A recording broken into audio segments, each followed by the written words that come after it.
Question here is called XRP. It's a cryptocurrency, much like Bitcoin. Ripple uses it for its clients, which are mostly businesses and banks, to send instant payments across borders. When Ripple was founded, they decided to create their own digital currency to do that. Bitcoin, they say, wouldn't work. They said it was too slow. They began selling the new cryptocurrency over scheduled periods of time, which helped fund the business. Ripple still owns the majority of this cryptocurrency. That lawsuit, I think, is misguided. I think the idea that XRP is a security, it has traded out there for 8 years. If it was a security, I guess we should have known that a long time ago. This last move by Clayton was an attempt to set in motion the process by which our court system creates controlling authority and guidance in new and evolving areas of law. Regardless of what the U.S. does, we see what's happening over in Asia. If something happened to Ripple and it ceased to exist, XRP would continue on. Where do you draw the line, the distinction between what is a security and what is an actual currency?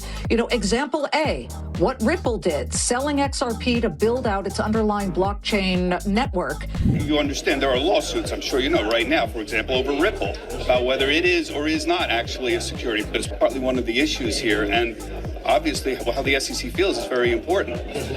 Is it possible the SEC might say these were securities at one time and no longer are because they're not centrally controlled, for example? XRP, however, is almost undistinguishable from Ether in terms of its decentralization, in terms of the breadth of activity. It's traded on a couple hundred exchanges around the world. Listen, 72,500 people from over 142 countries around the world have joined together. These are the people that Gary Gensler swore to protect.